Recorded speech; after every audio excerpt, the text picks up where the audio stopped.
कभी किसी के कौन से गुण पर रीझ जाए इसको कोई जान नहीं सकता।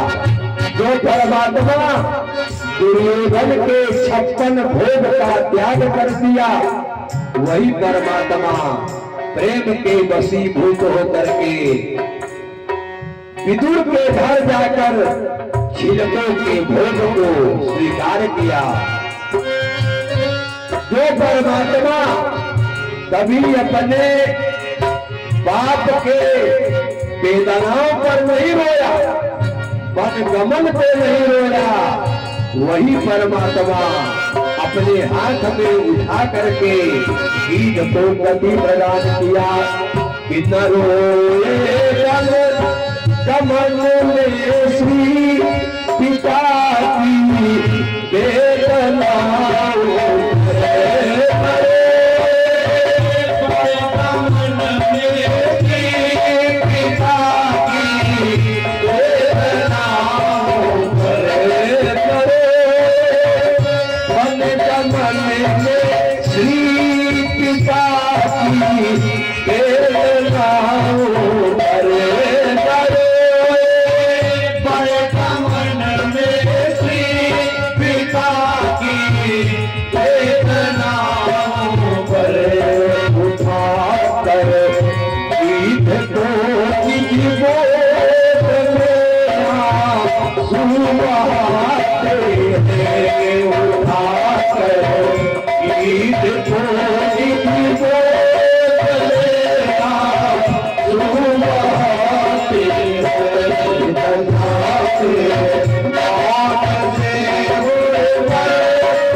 श्री सुखदेव स्वामी ने इस प्रसंग का नाम पूतना मोक्ष लिखा। एतद वै पूतना मोक्षम श्रोत्या श्रावयेत ए। इस पूतना मोक्ष के प्रसंग को जो सुनता है और सुनाता है, तब उभौ मुक्ति मापन्नौ अंतम श्री हरि पदम लभेत। वे दोनों मुक्त हो जाते हैं, अंत में भगवान के पद को प्राप्त कर लेते हैं। अच्छा, जितने भी राक्षसों का भगवान ने उद्धार किया, इसके अलावा और सबका नाम वध लिखा। त्रिणासुर वध, सकट भंजन वध, अघासुर वध, बकासुर वध, धेनुकासुर वध, वत्सासुर वध, लेकिन इसका नाम पूतना वध नहीं लिखा, पूतना मोक्ष लिखा। क्योंकि पूतना चाहे जो भी रही हो, लेकिन काम माता का करने आई थी और माता का वध नहीं किया जाता, माता को मोक्ष प्रदान किया जाता है, मुक्ति प्रदान किया जाता है। इसलिए श्री सुखदेव स्वामी ने पूतना मोक्ष लिखा।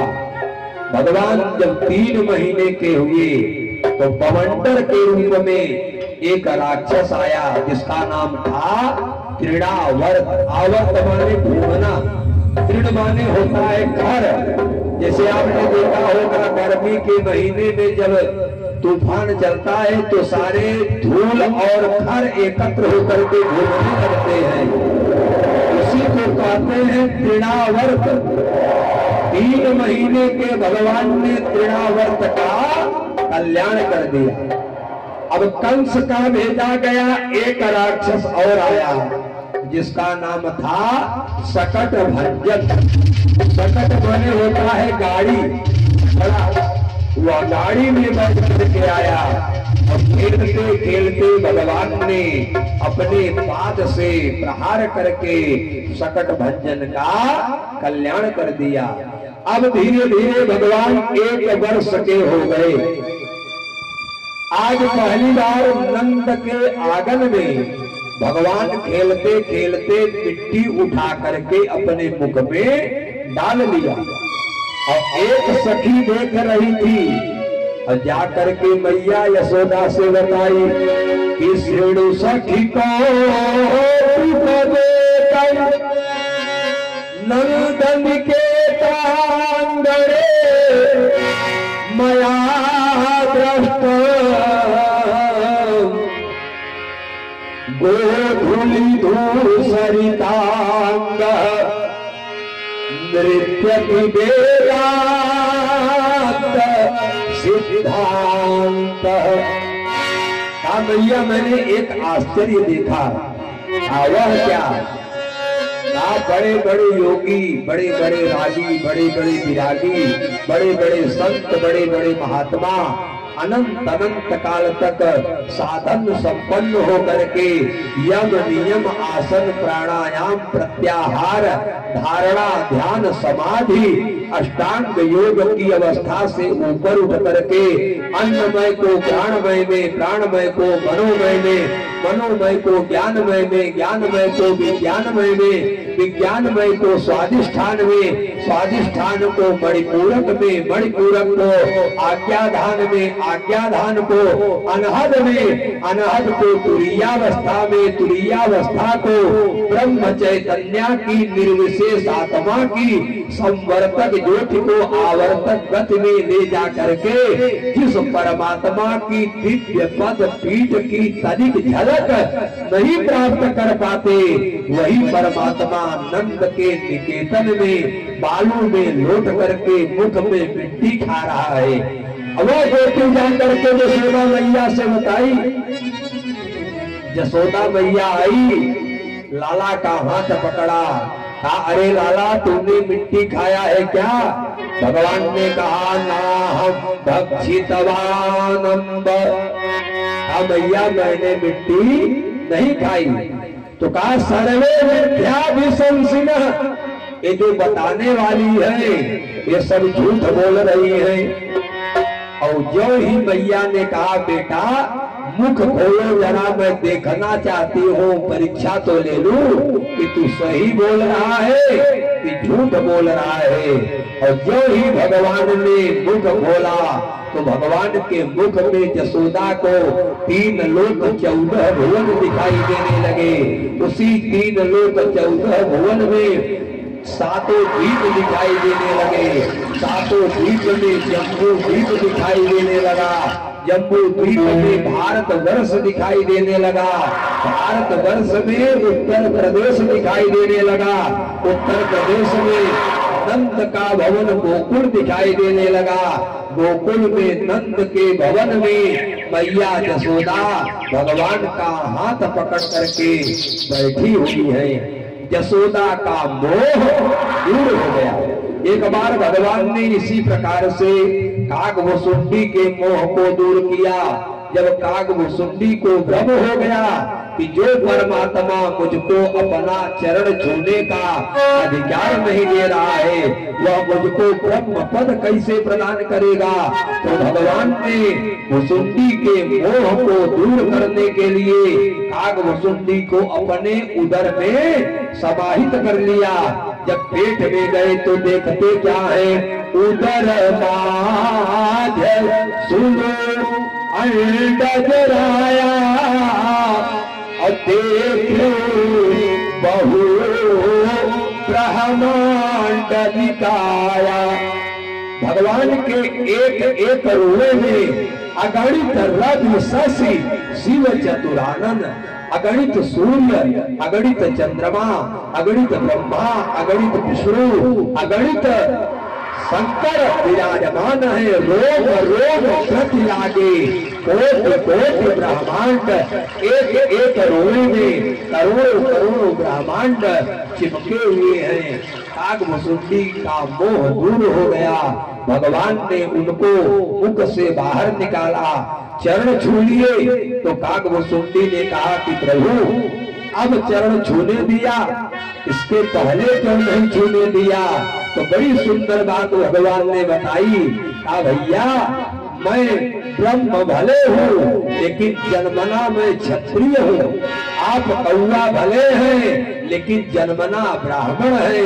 लोमस ऋषि के श्राप से कौआ हुए हैं और शास्त्र की यह मर्यादा है कि एक जन्मना क्षत्रिय का पैर एक जन्मना ब्राह्मण अगर स्पर्श करेगा तो उसका सत्यानाश हो जाएगा। इसलिए भगवान अपनी मर्यादा को इतना जानते हैं। तो भुसुंडी ने कहा प्रभु फिर दूसरी बार आपने मुझको चरण छूने का अधिकार क्यों दिया? तो भगवान ने कहा बेटा मैंने तुमको पेट में धारण कर लिया और पेट में धारण करने का काम माता करती है और माता का कोई वर्ण नहीं होता। त्वमेव माता च पिता त्वमेव त्वमेव बन्धु च सखा त्वमेव त्वमेव विद्या द्रविणो त्वमेव त्वमेव सर्वं मम देव देव। तो जब भगवान माता बन गए तो भुसुंडी को चरण छूने का अधिकार दिया। इस तरह भगवान ने बाल लीला करके मैया यशोदा के मोह को दूर किया। धीरे धीरे भगवान बड़े होने लगे तो भगवान ने एक चीज देखा। देखते क्या है कि जो नंद के भवन के अगल बगल के निवास करने वाले बालक हैं ये सारे बालक शरीर से बड़े कमजोर हो गए हैं। तो भगवान ने विचार किया कि जो ग्वाल बाल हैं उनके घर का सारा माखन मिश्री चला जाता है कंस के यहाँ मथुरा में, खिलाते पिलाते हुए लोग हैं और बेच दिया जाता है मथुरा में कंस को। कंस के दूध और कंस खा करके वरिष्ठ हैं और इधर श्री रामा मधुमंगल सारे ग्वाल बाल बड़े हड्डी से कमजोर हो गए हैं। भगवान ने सारे ग्वाल बालों को बुला करके एक नीति बताई। अब भैया एक काम करो, आज मैं एक मंडली का गठन करता हूँ। ग्वाल बालों ने कहा महाराज कौन सी मंडली? कहा चौर विद्या प्रचार मंडली। तो ग्वाल बालों ने कहा महाराज अब आप हमको यही चोरी करना सिखाएंगे, ये कौन सी बड़ी अच्छी विद्या है? भगवान ने कहा चोरी करके केवल जो कमजोर बालक है, जो जिसको माखन मिश्री नहीं मिल रहा है उन्हीं को भोजन कराया जाएगा। तो कहा इसके लिए क्या किया जाए? कहा सबसे पहले सब लोग अपने अपने घर में चोरी करो, जब चोरी में परिपक्व हो जाओ तब दूसरे के घर में चोरी करने चलेंगे। सारे बालकों ने अपने अपने घर में जाकर के हंडी से माखन को निकाला और पकड़े नहीं गए तो जान गए कि अब हम लोग परिपक्व हो गए हैं। एक दिन जाकर के भगवान ने मधुमंगल श्री रामा इत्यादि ग्वाल बालों को लेकर के एक गोपी के घर में हंडी भरी थी, वहां पर माखन को चुरा करके पहले तो ग्वाल बालों को खिलाया, फिर उन्हीं के बगल में बंदर थे मरकान भोक्षति, उन बंदरों को खिला दिया। और जो भांड था, भांड माने बर्तन, उसको घोल दिया। तो गोपियों ने सोचा कि यह बालक तो बड़ा उधम कर रहा है, पहले तो स्वतः खाता है फिर ग्वाल बालों को खिलाता है। अच्छा खाए खिलाए कोई बात नहीं, भांड माने बर्तन को भी फोड़ देता है। अब यहाँ पर भगवान की माखन चोरी की जो आध्यात्मिक लीला है, ये तो लौकिक लीला है। आध्यात्मिक लीला बड़ी विचित्र है। मक्खन क्या है, मक्खन कैसे पैदा होता है, इसकी विधा गोस्वामी जी ने मानस में बताई। आप मक्खन के लिए सबसे पहले एक गाय की आवश्यकता होती है। गाय कैसी हो, कहा सात्विक श्रद्धा धेनु सुहाई। सात्विक और श्रद्धा रूपी गाय हो। और कहा कि गाय के पैर में एक छनानी लगा दिया जाए। नोई निवृत्ति की छनानी लगा दिया जाए। अब विश्वास का पात्र लेकर के उसमें दूध दुआ जाए। नोई निवृत्ति पात विश्वासा। और दूहने वाला कैसा हो, निरमल मन अहीर निज दासा। जो निर्मल वाला मन वाला निज दास अहीर हो। और जब दूध लिया गया तो दूध को गरमाया जाता है। तो गरमाने के लिए कौन सी आग लगाई जाए? अवतय अनल अकाम लगाई। अकाम की अग्नि पर उस दूध को अवताया जाता है।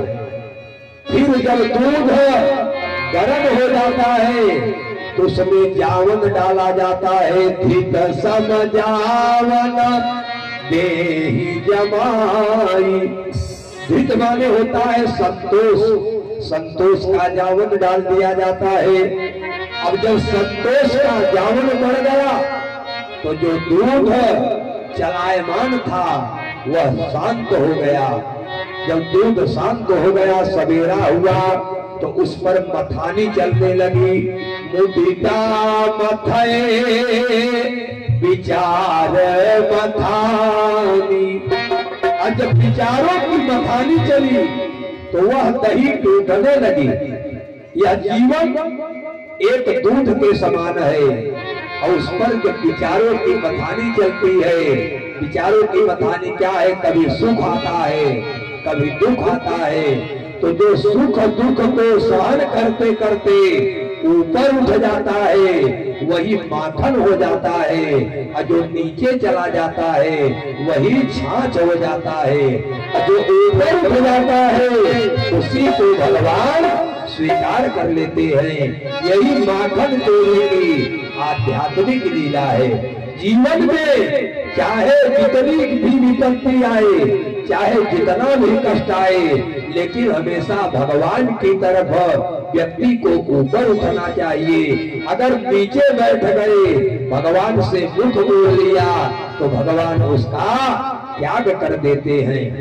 तो एक दिन भगवान ने एक गोपी को चैलेंज दिया, आज मैं बता करके तुम्हारे घर चोरी करूंगा।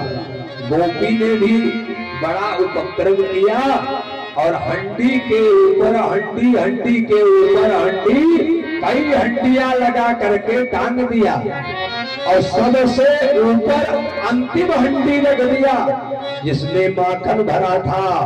और भगवान सारे ग्वाल बाल को लेकर के जब गए, एक के कंधे पर दूसरा, दूसरे के कंधे पर तीसरा, चढ़ते चढ़ते जब भगवान पहुंच गए ऊपर और जब ही हाथ डाले तो देखते हैं हंडी में घंटी बंधी हुई है।